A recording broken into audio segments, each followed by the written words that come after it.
Hello to all my booty seekers and cheek chasers. This is the Carpe Natem Podcast. I'm your host, Nate De La Hoya-Reynoso, and I am so grateful you are listening to this episode.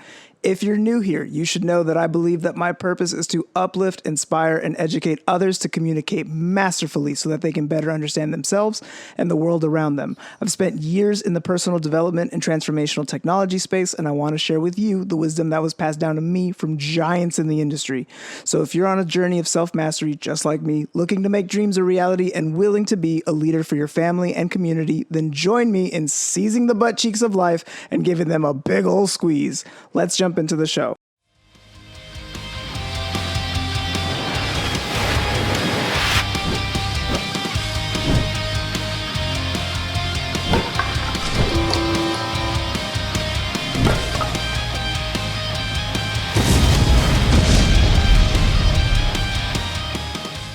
Welcome back, everyone, to another episode of the Carpe Natem Podcast. I am so excited to have my next guest on. This is Mr. Christopher Burns. Is somebody that I've been watching for years who has absolutely inspired me with his tenacity, his ability to create, and his ability to uplift and inspire multitudes of men, women.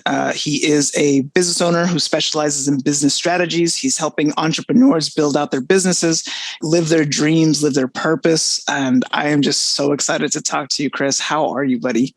Blessed, brother. It has been a wild last 2 weeks, as we were talking about right before this. Happy to dive into that. But dude, just grateful to be alive, grateful to the beautiful people all around me. One thing I'm super present to is how much support my wife and I have after going through a really challenging experience, and the value of cultivating relationships like the one that we have, man, and investing in the right people, investing in the right values, right? It's really about the values that we align with and surrounding ourselves with people with aligned values. So yeah, man, doing great, Nate. Great to be here, man. It's really interesting because I have somewhat of like an inside perspective, because you and I met when you were doing personal development. We were attending the same seminars, and meeting you, you were so high energy and it felt like you were radiating this sense of confidence. But when we talked, you said that you felt insecure, that you were unsure of your decisions.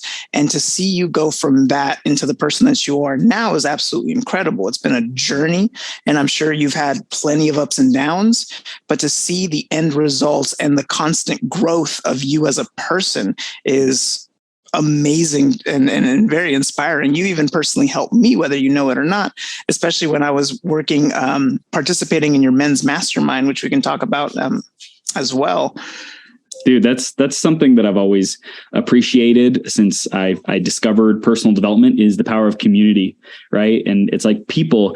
It's funny because on one hand, I'm very analytical, and if you get into like human design and things like that, which is super rad, I'm a first line, which is all about like the data and the numbers and studying the past, and even potentially being like isolating to some degree, right? And then there's another part of me that really loves to connect with people, to lead, to serve, to go out there in the world. And so I think that's one of the things that I've really had to double down on in the last couple of years, is finding out who I am, right? Finding out why I'm here, finding out what I'm here to give. What are my greatest gifts, Nate? And that's something that's super important that I always recommend people around me, you know, whether I'm going to dinner with my wife, and just really reminding people, hey, get clear on what you want. Get clear on why you're here. Get clear on what's important to you, on what you value, on what you stand for. Because when you know yourself, then you're going to attract the right people. And if there's a lot of, I'll share it from me. I went from that journey of being such a people pleaser, right? I was so good at blending in, so good at being a chameleon, so good at like just getting my parents off my back, whether it was, you know, getting some good grades or whatever it might be, like, you know, going out and partying and raving. And I got into some trouble in my early 20s, man. But, you know, I was able to navigate that because of this adaptability and power to get results in my life by giving people what they want, right? And so I'm really great at listening what people want. I love creating communities. I love having people come together in a spirit of brotherhood or communion, just similar values, and grow and share together, man. I think that conversations are one of my favorite things about life, is having conversations. That's why I did my 12-hour live stream for 3.5 years and interviewed 800 guests over that period of time, and learned so much. I love learning. I love knowledge, man. And yeah, through that time, that seminar, was about 7 years ago, man, that we were both growing through that phase. And I think we both had our things that we were dealing with. Right. And I'd say for both of us, it was this kind of sense of immaturity to life and thinking that we need to be something else or show up in a certain way. And I thought I had to project this confidence, which worked to some degree. And it also felt like underneath it all, there was kind of this imposter syndrome, and, it felt like a fake and all that kind of stuff. And I think we all go through that to some degree, but the more that we connect with who we are, the less we have to experience that, Yeah. In my experience, it felt very cynical and very like nihilistic, because it's that weird catch-22 where you have like a sense of enlightenment. So now you feel like you're better than everybody else, which is actually the reverse of it. And it almost feels like, I can use these tools and these abilities to, instead of help and encourage, it's to manipulate, get what I want, because the idea is like, I just want to, I come first. And it wasn't until later and realizing that, some of the behaviors that I was exhibiting were incredibly problematic, where I do my best is if I'm in the space of helping others, if I'm at a position where I'm able to serve, if I'm able to even make one person feel better about their situation, their life. If I was the person that they messaged like, hey, I was going through something, I heard what you said, and it's really getting me through my day. That to me is better than anything that I could ever achieve. And you come from a really big place of serving. I feel like I'm always seeing you give, whether it be through content, through these communities. And something that you are absolutely excellent at, which you mentioned, was building these really big communities. How did you learn how to cultivate like these there's tribes of people who are just ready to connect and really to be open and be in the space of higher thinking? The thing for me, Nate, was like, what do I want? Right. I want to be around a group of like-minded people. And for whatever reason, we all have our creative constraints, whether that is we're physically in a location that we don't have people close by. So, okay, we have that creative constraint, and we create something online so that we can connect with people from around the world. Maybe a creative constraint is financing. Maybe some people don't have that money to invest into personal development or seminars or traveling around the world to get in person to that stuff. So maybe they create something locally, right? Or go online or whatever it might be. So for me, it was like I was always wanting to create more value and growth in my life. And sometimes I had those creative constraints, whether it was time, whether it was money, whether it was just not knowing the right people, feeling like I'm still in the beginning and don't have a whole lot of professional, like amazing associations. I wanted to associate with higher level people. And I've learned one thing for sure, and not everyone's designed for this, but for me, like if I don't see what I want, if I don't have what I want in my life, I'm going to go freaking create it, man. And for me, community is a big thing. And I'm the guy who's willing to just send those freaking texts, right? And it's really that simple. It's about sending those text messages, DMing, whatever it might be, and just getting people to show up, right? That's the thing I was willing to do. And there's part of me that doesn't love doing that, because it feels like, menial grunt work and you're like, God, why do I got to pour into these people? There's a part of me that's like resentful. Like, why can't I just send one message, about the event, and then you stay plugged in and you keep showing up and you like get involved in this community, But that's the game of leadership, man. The game of leadership is like, people are going to live in their chaotic realities, whether we show up or not, right? It's up to us to wrangle them, so to speak, to involve them, to enroll them into a vision, into something that's possible for them, man. So I showed up in service. I showed up giving. I showed up sharing lessons, sharing my authentic journey, vulnerability, breakdowns, things that broke my heart, struggles, challenges. And I think that's really catalyzed a lot of people to me, because I'm doing my best to show up as me, right? There's times where it might come off a little inauthentic. There's times where it might be to get something or whatever it might be, like I'm not some saint that doesn't think about myself and like have my own selfish desires and agendas, but like I do my best to serve others and to bring others together. And I think that's something that dominates and leads in how I live. And I think other people feel that, man. Was this always something that was a characteristic trait of yours, or did this come, like, what started your journey into this whole realm? Yeah. So played video games, ton of video games growing up, and I think that made me isolate myself, and naturally by my design, I'm good at isolating, good at being on my own, good with silence, good with, like I don't need others to feel complete or anything like that at some level. Right. And at some level, I also recognize, hey, we get to grow together. We get to cooperate together. We get to team up to be able to live this life to the fullest. And so for me, I played video games, went through high school and then into college, and I was going to school for electrical engineering. Totally didn't feel like where I was supposed to be. Didn't feel like my people, didn't feel like a crowd in a community that aligned with my values. And at that time, my values were freedom, adrenaline rushes, exhilaration, going to raves. I went through probably 15, 20 raves for over a course of about 4 years, and had a lot of really great times, and also hit rock bottom the number of times, had public intoxications a couple times. And then one of the times I got arrested at a rave and spent 2 days in San Bernardino, Southern California County Prison. And that was a wake up call for me, that I felt like I was throwing away my life. I felt like I had the whole future in front of me, and I was just taking it all for granted. And thankfully, nothing ever serious went on my record. But it was like that moment of, man, Christopher, you're 20, 21, 22 years old, whatever it is. You have your whole life in front of you. What are you doing? Who are you being? What are you really present to? And I wasn't being in integrity with the values and who I knew myself to be, right? My parents raised me to be a great person and a great part of society that contributes to others. And I was being totally selfish, right? So that's probably a part of it, is in that selfishness, I caused a lot of others pain and was seeking so much instant gratification for myself. And because of that, I said, okay, let's go. Because I was more in the masculine, more in the drive, go, that kind of energy. And after that, I said, let's slow down. Let's get into the being. Let's get into the feeling. Let's get into more of that feminine energy, right? And we all have masculine and feminine energy within us. It's about which one we want to feed or express and that kind of stuff.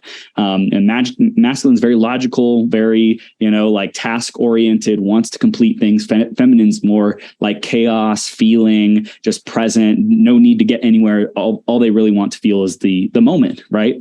So I got into that space of let's live life, right? Not for any reason, even though I still had goals and things like that. But my dominant priority was connection with others, was getting back to my heart, because I felt like I had bought into some other vision. I had bought into the cheap thrill. I had bought into cars, houses, glamour, glitz, freaking money, and those are all beautiful things. I love those things. They're wonderful.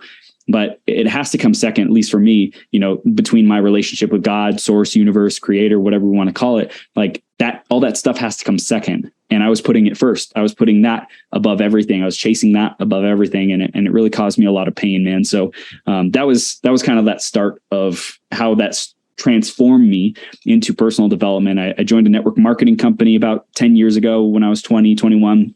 And that started me on the personal development route. But I was really same.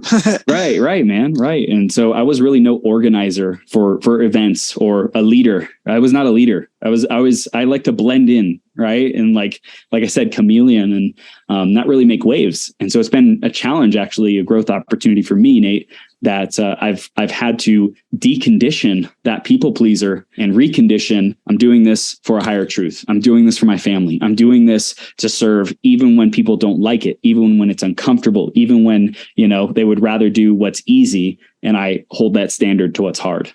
I mean, that's beautiful. You covered a lot of different topics. The one that resonated with me most is how you ended up coming to a point where it was basically a fork in the road, where you can either continue down a path of destruction that wasn't leading you anywhere, or you can get your shit together, for lack of better words, and move towards something that's actually going to serve you and serve others. Something that I have conflict with is during my younger in my earlier 20s, I definitely had like a lot of problematic behavior, which got called out, many, many years later, after I had already started working on myself to kind of be better, being in therapy. I was in a committed relationship, but I was off. Like for me personally, I had a really bad addiction to cocaine, and that was my thing. And it led to a point where I, had even thoughts of suicide, which is crazy for me because I would have, before that, I would have never thought of ending my life for any reason. And it was something where I had to make a choice of to be better. And then I found my wife, we started dating. And then from there, like it's not the job of another person to heal you, but she definitely healed me. And to see where I'm at now, 3 years ago, I was sleeping in my car. My account was so in the negative that I couldn't even overdraft it to buy food. And now we are doing very well. We're going on vacations. I'm able to sustain a life, not only for myself, but for her. And it's coming from a place of, love. I have to do this for my family. I have to grow and grow larger than my problems because I now have someone that depends on me. So something that I have conflict with, and maybe you could speak to this, is when you have in the past made mistakes or come from a place where it's obviously there was mistakes that were made. How do you get past that? And how does it not muddy your message? Because they'll always point to that and paint you as a person that you were instead of the person that you are. It's a great question, man. And for me, I think the first step is to go to either yourself and forgive yourself. And if someone, let's say, is atheist or, doesn't have a strong spiritual connection or whatever it might be, like go to themselves and go through a process. There's a great exercise, Ho'oponopono. I'm sorry, please forgive me. Thank you. I love you. All right. It's a Hawaiian prayer that like really does some deep healing when it's repeated over and over and over again. So I'm sorry, please forgive me. Thank you. I love you. And there's different variations of it, but that's one, is like, if you are having a relationship with you that is challenging, then you got to forgive yourself first. Like, doesn't matter what anyone else thinks of you. Like there's always going to be people who are critics of how you live your life, but it's about, are you right with you? Can you go to bed with you? Are you at peace with you? So that's number one. And then second, if someone has a great relationship or they're committed to building their relationship with a higher power, God, source, whatever, then definitely ask that for forgiveness. Ask that for like surrender to that. Surrender to saying, hey, listen, I fucked up, right? Like, use me in this life. Use me to bless others. Use me to leverage this as a lesson, as a way to contribute to others. So it's not all for nothing. So the net result is not just pain, right? Because maybe I did screw some things up. Maybe I did cause some people pain. Maybe I did break some hearts, right? Maybe I like totally effed up. Now, how can I leverage this wisdom to teach others? How can I leverage this learning? Right. And one of my mentors says, we either win or we learn. It's not win or lose. It's not, succeed or fail. It's win or learn. Okay. And what do we want to do? Do we want to win? Heck yeah. Do we want to fail? No, we want to learn. We want to learn how we can apply that lesson. So I think that's a big part, man. The other thing is I practiced sharing that story in a empowering way. Once I've gotten past that foundation of forgiveness, I said, okay, now let's go give it to others. Right. And it started for me. The very first place I shared it publicly, which was, I think, about a year after I had gotten arrested, that kind of final time, which had me stop going to raves. I was like, okay, screwing up my life. I love the experience, but it just wasn't worth it anymore for me. And I started sharing, I shared at a Toastmasters speech, right? Shared it in my club in front of like 20 people. So Toastmasters does like speaking leadership for anyone who doesn't know. And it's a really, really amazing organization that teaches you how to communicate effectively, how to have effective, just communication, right? Communication and leadership. So that's one of the big things that I learned, is that I can share this story. And it was scary as F, man. In the freaking beginning, I was like, dude, I'm shaking in my boots. I don't know if I want to do this, but I had like committed to myself that I'm going to go share this story. And it was received so well. I think that's one thing, is when we're humble that we screwed up, when we're humble that we could have done things better, when we're humble that we won't do that again, that there's a lesson to be learned and we want to contribute it to others, people receive that well. And there might be people in the audience who take it the wrong way and they get triggered. Maybe they have traumas and things like that get spiked up. I find that that's one of the most common things is the people who are not able to receive our message in a spirit of goodwill, right? And faith that, hey, like I'm sharing this to make a difference. I'm sharing this to move forward, to move on, not to continue to be that guy. It's the people who are triggered by their own trauma, by their own journey, who have not learned to heal their own darkness, that then project it onto us. So I think that's a big part of it, man. Yeah, it ends up becoming a reflection of them more so than it is you. And you hit on a lot of points. I'm definitely going to practice that Hawaiian prayer that you had mentioned, Yes. because an issue that I do have is really sitting with myself. And if not for, and I say this constantly, if not for my wife being so loving, being so encouraging, being so uplifting, like it's okay when I bomb on stage. It's okay if somebody doesn't like me because my wife loves me. It doesn't matter. But that's not... That's such an external thing, because at the end of the day, if I happen to lose her, God forbid, then what am I left with? I'm not able to sit with myself or go to bed happy. And this is something that I've always had some sort of conflict within myself. And from your advice, which is beautiful advice, it really is about like sitting with oneself and really learning how to forgive. And then come to a place where you actually do have some love. And it's been a challenge, and I have to thank you and your men's mastermind for really helping me through some incredibly dark times when I was still figuring myself out. Something that because of all the things that were happening, I ended up enrolling myself into therapy, started talking to somebody about it. And something that they had said that really resonated with me is they said, like, are you still that person? And I'm like, no. It's like, have you grown and learned from what you've done? And then said, yeah. And they said, then the person you are now is deserving of grace. So good, man. Yes. Another perspective I would love for you to dive into, and anyone who's struggling with reconciling the past, carrying their past, the balls and chains of the past mistakes and just events, experiences, is to check out shadow work. And a really great person, Debbie Ford, Dark Side of the Light Chasers. And that's some powerful friggin' shadow work, dude, because one of the things a lot of people have a challenge with is once they have done a surface level of forgiveness with themselves, I think that's required is to have that grace, be willing to have that grace.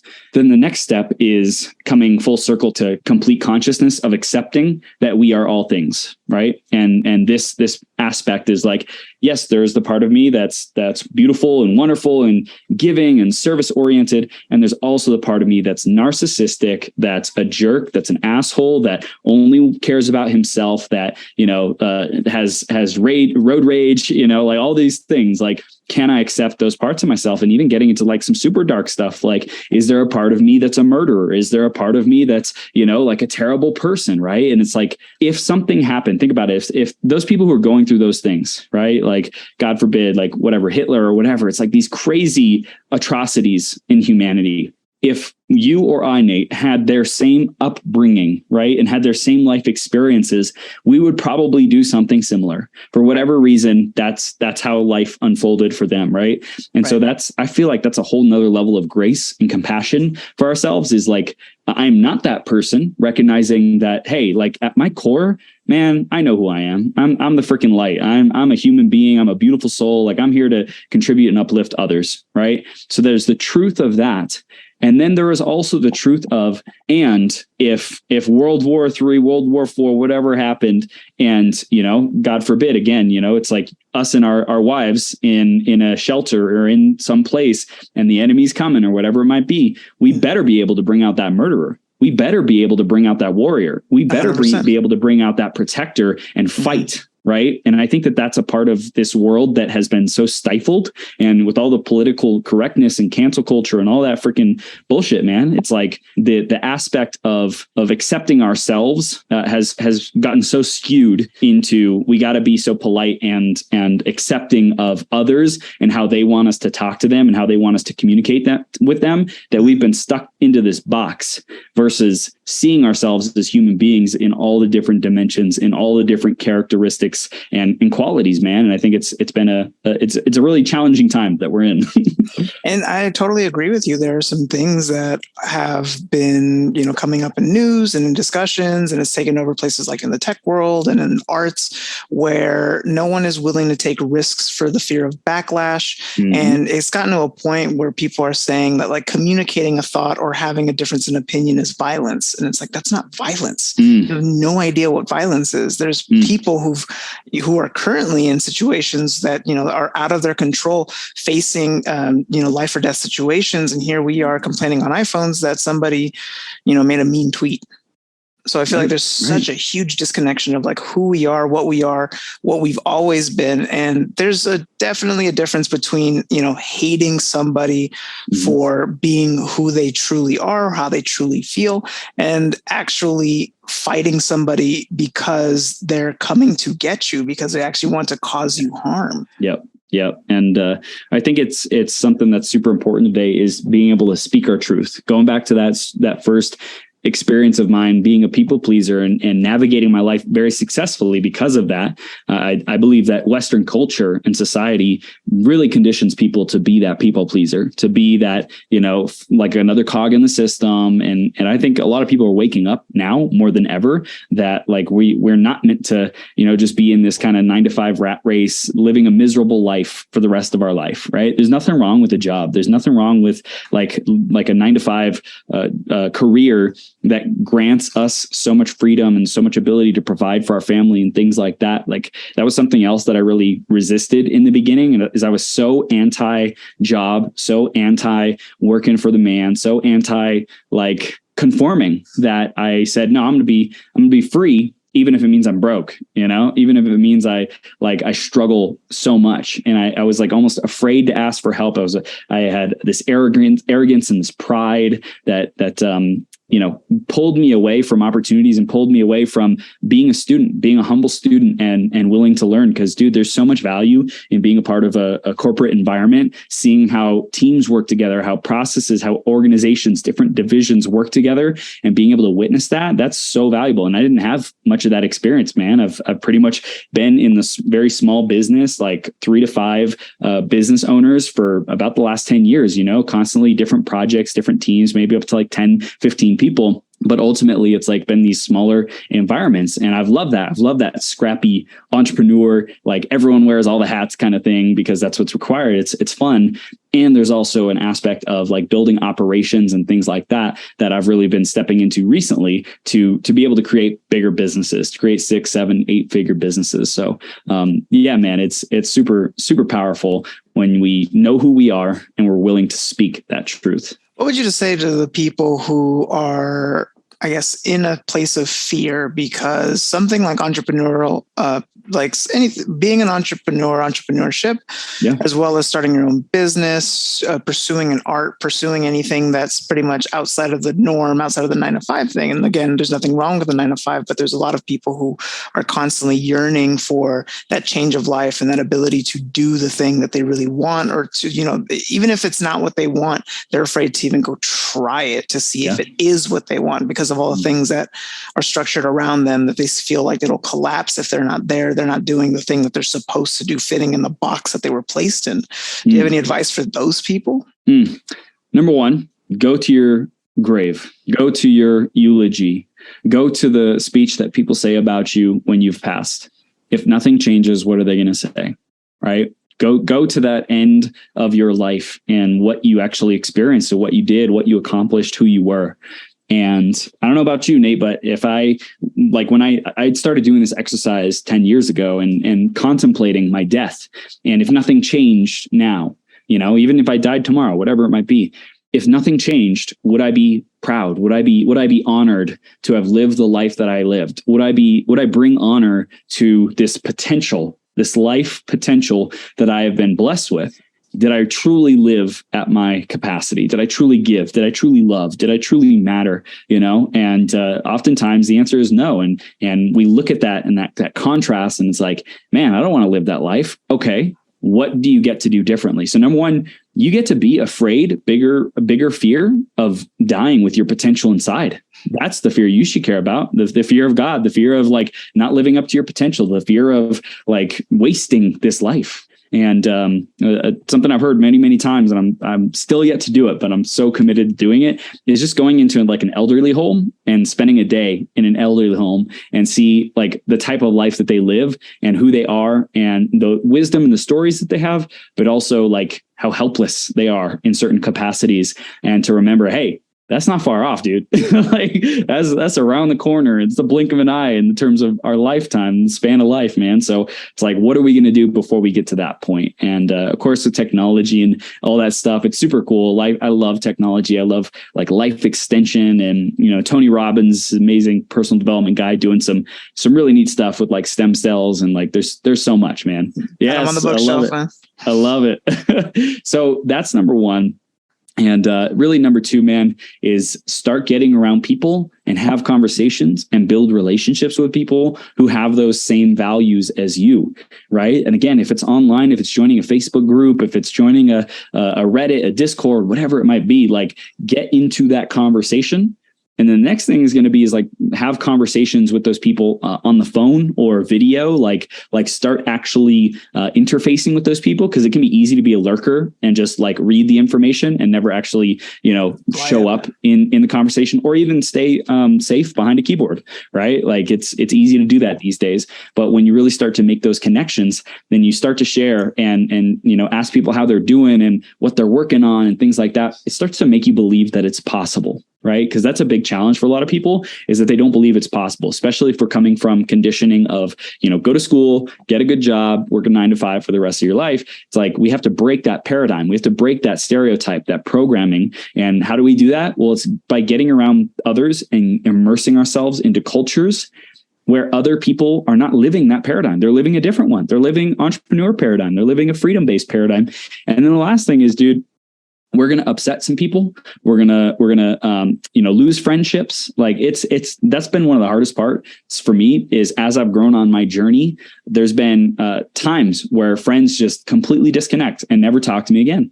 And it's like so heartbreaking, because I'm such a graceful person and committed to restoring relationships. Even if we don't talk ever again, I'm just committed. Hey, let's clean it up. Let's have a conversation about it and go our separate ways. Right. But when people don't even give you that shot, that opportunity, that's rough, man. And we just get to move on. We get to follow that passion and like really clearly identifying what it is that we want to do. Start doing it in baby steps. Right? Identify a vision, identify a destination. One of the things I love doing, I used to do it all the time on a marathon, is like set that year goal, break it down into 6 months, 3 months, 1 month, and 1 week steps, right? And like get that onto paper, get it out of your head, get it out of fantasy, get it out of wish, get it onto paper, and then share that with someone who you really trust and respect, and who won't like who won't criticize the idea to the point where you're just like, screw it, I'm done, right? It's healthy to have some criticism of people who you trust and respect, who are like, hey, you did great on this 12 month goal, but you didn't really fill too much out for the 6 months or the 3 months or the 1 month, or it's just not really tangible. It's not tactical. I don't see like how you will actually do it. I don't see what you will accomplish by when. Let's do that again. Right. That's a different type of constructive criticism and feedback than, dude, just give up, right? Dude, what are you talking about? You're going after this dream of being an entrepreneur, a dream of, starting a music career, a podcast, or a vlog, or whatever it might be. Like, those people just like say thank you for your opinion and never, ever, ever share your dream with them again, because they're not dream protectors. They're not dream keepers. They're dream destroyers. And it's really important that we identify who those people are in our life.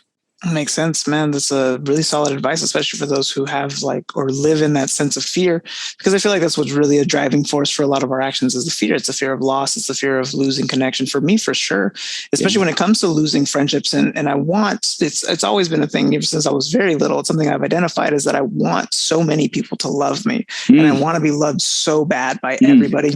But in the pursuit of, I end up making myself a fool. I get taken advantage of. I get used for the wrong reasons and seen as less than, because instead of showing my worth and just showing up as my authentic self and just seeing who really is willing to stick around me, I'm trying to bend over backwards for the one person that doesn't like me, the person that, like you said, a dream destroyer, the one who would much rather, take pride or take joy in seeing me fall down than they would ever see or experience picking me up. Yeah, man. Very powerful, man. Very powerful. What's your dream, Nate, with this podcast? What are you excited to create with this, man?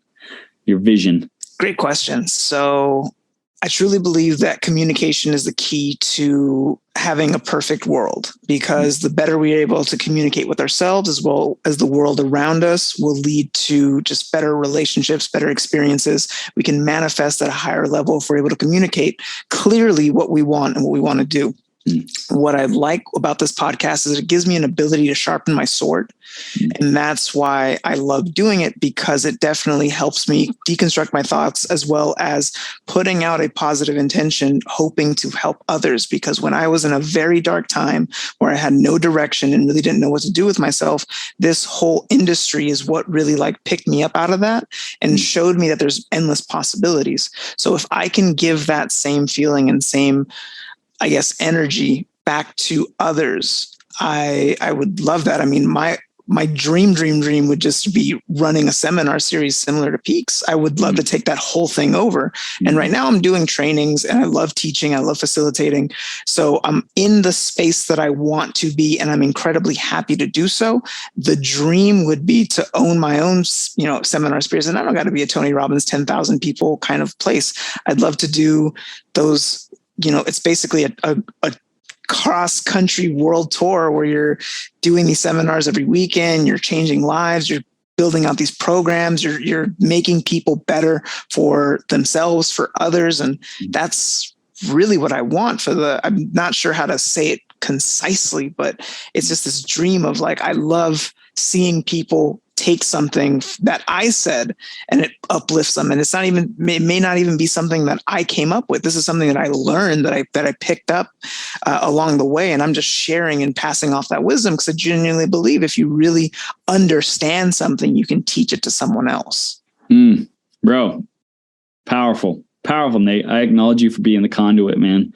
You are the conduit for these messages, for these riffs of inspiration, of dialogue, of communication that give people the ideas.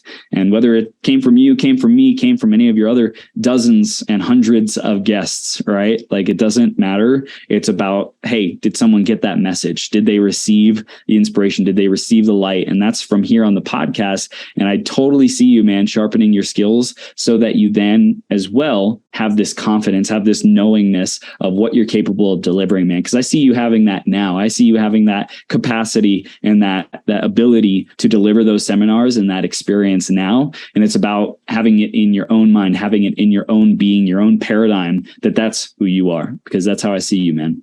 I appreciate you. And I definitely acknowledge the truly beautiful sentiment. Thank you very, very much. It's something that really touches me, that I'm recognized. And I guess that's what I truly strive for. Is I'm hoping that my actions, like you said, if this was my eulogy, what would people say about me? And something that I would love to be recognized for, and I do get recognized for, is impacting others in a way that helps them get through their day. And and that's something that I struggle with to this day. Sometimes it's just about getting to the next day, but how can we do that at such a higher level where we're not having all these days where we're still in bed, wallowing in self-pity, go out, get the sunlight, and maybe even try to help someone else and take yourself out of yourself in order to serve someone else. And I love that whole energy. This is why I loved, I've loved following you over these years. And I'm incredibly honored to have you as a guest, because it's just, you are doing things that not everyone can do. And it was amazing to see you build it from scratch. Thank you, man. Thank you. And again, reiterating what you asked me earlier, it's about because I've consistently up-leveled the people around me. And when you have people around you, so many, that it's almost like you can't even escape into your smallness, right? And of course, the last 2 weeks, my wife and I going through this experience of the miscarriage, like it's had me go into my smallness very deeply, right? And I acknowledge that, and I recognize that, and I have that self-awareness of like, hey, man, like when I have children, especially, like this won't be acceptable, right? It won't be acceptable to go into the coping strategies that I went to, and just like playing video games, like binging hardcore, binging on TV shows, binging on food, like all these things, like that won't be an acceptable example of how to process emotions, right? And yes, I was feeling some of the pain and the shame and the guilt and sadness, like to a degree, yes. And I know that I have a lot more growth to do as far as just sitting with those emotions. Similar with you, like I feel like we're both on this journey of acceptance of ourselves and being able to witness ourselves, not turning away, right? Look at ourselves in the mirror, see the ugliness, see the, like what disgusts us and the stuff that, turns us off and disempowers us, and be able to say, I see you, I still love you, I'm here with you. Right. And like to have that presence and that grace is super important, man. But getting back to the people, I've been so blessed because I've structured my life in such a way where I'm constantly talking to people and connecting with people and having conversations with people where I'm able to not hide, right? They check in. They don't buy my bullshit of like, if I say, oh, I'm doing good, like they can feel it. They can feel that I'm going through that. And especially if they know like what I have gone through, they have their own awareness and their own consciousness that they say, hey, like when you go through something that painful, there's no way that it's just okay. There's no way that you're good, right? Stop trying to pretend that you have it all together. Feel it fully, be where you're at. Stop trying to rush through. Stop trying to be a workaholic and just work your way through these emotions to the other side. It's like, be with it first. Otherwise, it's going to get stored as trauma, and you're going to keep reliving this energy and this experience over and over again until you get the lesson, until you get that karmic lesson. So that's a really big thing, is like find a way to commit yourself to structures, to meetings, to strategies, to conversations, to, I was doing those weekly Monday night mastermind calls, right? And having guys just jump on. That was an opportunity for me to consistently show up so I don't hide too much, right? And I'll be real with you, man. Over the last like 6 months, 9 months, I separated with a business partner of mine about 2.5 years ago or so. And it was really challenging, a little over 2 years ago. And it was really challenging for me. It felt like a really big loss, a lot of grieving. I did my best to like process it. And I give myself like some kudos, some props, because I did process it to some degree. And I definitely see more room for that. And since then, there's been an opportunity for me to like fully step back into the light. Right. And when you met me, I think that there was an aspect of me that was unapologetic in my confidence and in my shining. And yes, I had my doubts and insecurities and things like that. And over the years, like right around that time, I started putting on these layers of don't be too much, don't be too loud, don't be too confident, don't be too cocky, don't be, too big, too bold, too powerful. Right. That was my fear. And I've over the last like 6-9 months, I've recognized, man, I didn't put out as much light, as much contribution to others, as much content, like social media content. I kind of was like resigned, dude. I was like, screw it. I don't want to put shit out. Like I just want to do myself. I want to do my thing. Like world, you'll go on, And I think that there's an aspect of that's important to accept that. And then there's also the standards. Where are my standards? Where do I hold myself to? And my standard is I live a life of contribution. I live a life not just for me, but for them, right? For them, for the people around me, for the world as a whole, for the people that I care about, for my audience, for people around me, community. So it's like, that's really a big lesson that I've gotten recently over the last 6, 9, 12 months, is shifting back into a community mindset for them. And I just had to give myself some space, to process on my own. So yeah, it was big. I love it. And I'm glad to see that you're continuously growing, and, everything that you've been saying has just been blowing my mind and is resonating with me so much. And just to wrap up this conversation, because I don't want to take too much of your time, I have 2 questions that I'd love to ask you. And one of them being, is there a quote or a phrase, it could be 1 or 2 or even 3, that you constantly reference that really keeps you going forward? Is there something that you keep or hold to heart that you either share to yourself or with others that you always go back to? It's almost ingrained into habit where you're like, if someone says something, you're like, boom, this is what I got. I think the big thing is I'm grateful, man. I'm grateful. I always say I'm grateful, dude. Like that's the one thing that I continuously express, and it might seem trivial and basic, but it's been something that I believe has given me a lot of light to share with others, right? And a lot of people might ask, how do you have so much energy and confidence and enthusiasm, yada yada. For me, it's like I have gratitude that I can create that, right? I can choose that. So I think that would be the next thing is like, what am I choosing, right? What am I choosing? First of all, I get to practice that gratitude, but second, it's remembering that I'm the creator of my reality. So what do I choose? What do I choose to create? If I have a current challenge, circumstance, whatever it might be, what do I choose to create? What is going to be a birth because of this? What's the lesson? What's the gift? That's another really great one is like, what's the gift? But really going back to that choosing, I think a lot of people, and going back to our darkness, our shadow as well, is like, do you choose to have a really like disgusting part of you, right? Knowing that it's not going anywhere, knowing that it'll never go away. It's a part of your personality. The more you try to resist it, the stronger it gets and the more it takes over and hijacks your ass, so it's like remembering that, okay, I choose the part of me that's a thief. I choose the part of me that's a murderer. I choose the part of me that's, doesn't care about anyone. That's absolute narcissist, right? Whatever it is, like choosing that is really powerful, really can set us free, man. I love that. Thank you for sharing. And the last question I have for you, do you have a message that you wish more people heard? To initiate things, to initiate their passion, to initiate what they care about, to initiate what they're curious about.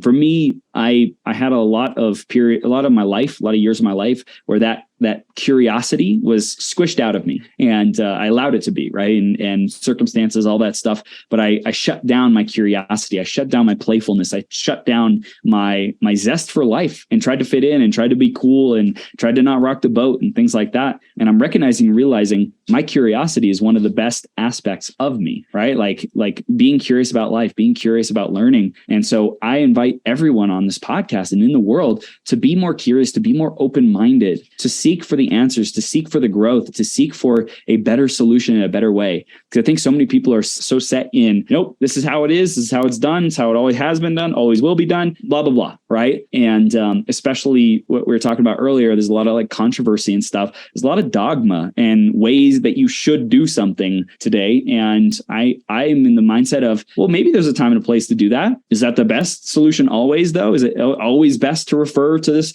person in that way? Or is there like maybe some time to, acknowledge that there's this amount of genders or whatever it might be? Like, I'm not even going to get into it, but like to have that open-mindedness and not get attached to any ideas and be willing to try on other people's ideas and weigh those scales, so to speak, and say, does that make sense? Is that logical? So curiosity, going after what people are passionate about, and really just weighing things in their mind and having that analysis of, does this fit me? Does this align with my values? Is this aligned with who I am? If so, cool. Wear that outfit, wear that belief, wear that part of your reality. If not, say, hey, that might work for someone. No judgment, go do your thing. For me, though, that doesn't work, right? I'm going to do me. And also in 5 years, 10 years, you might be a different person. So okay, it's been 5 years since I made that decision. Well, maybe I've changed, maybe things are different. Maybe I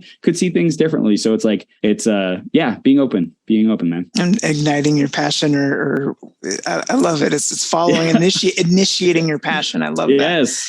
That is an awesome place to end this. I completely am so grateful that you got on this podcast, that we were able to have this conversation. You've definitely sparked a new fire in me, and I'm feeling motivated to do so much more just off of the word. Like, you have me fired up just from this little conversation. And I love that. And I thank you for that very, very much. I'd love to let the people know how they can find you and how they can support you.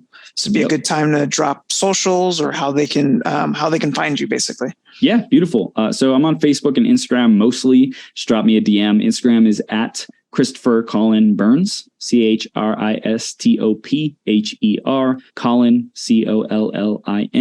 Burns, Burns, Christopher Colin Burns on Instagram, and then facebook.com/th3 Burns. And mostly there, reach out, let me know what you got from this conversation. Give Nate some big props for being someone who brings together amazing people and truly living in that moment, man, seizing the day, seizing the moment, and seizing the Nate so that we can truly thrive and have the best life ever, man. I appreciate it. Love you, dude. Thank you so much for being on an episode, and I'll talk to you again very, very soon. Yes, sir. Thank you so much for listening to another episode of the Carpe Natem Podcast. If you love this episode, please consider leaving a positive rating and review on Apple Music or iTunes. It takes 30 seconds for you, but for us, it helps spread positivity to more people during these chaotic times. It helps build a community, and it makes me smile from ear to ear. Speaking of community, we have a Facebook group at facebook.com/groups/Carpe Natem. Just answer the 3 questions to get access to some extra motivation and inspiration for your timeline. If you would like to support this podcast, screenshot this episode and share this to your story. Tag me at Carpe Natem 114. That's going to be my handle across all platforms, including TikTok, if you'd like to give me a follow. If you haven't already, please rate us and subscribe on Spotify or anywhere you enjoy your podcasts. And lastly, you can find all episodes, linked to resources, and opportunities for coaching and mentoring from me at carpenatem114.com. I cannot thank you enough for spending part of your day with me. You are all rock stars taking the necessary steps to be your best self, willing to do whatever it takes, and ready to grab life by the butt cheeks. So until next time, this is Nate Hoya-Reynoso signing off.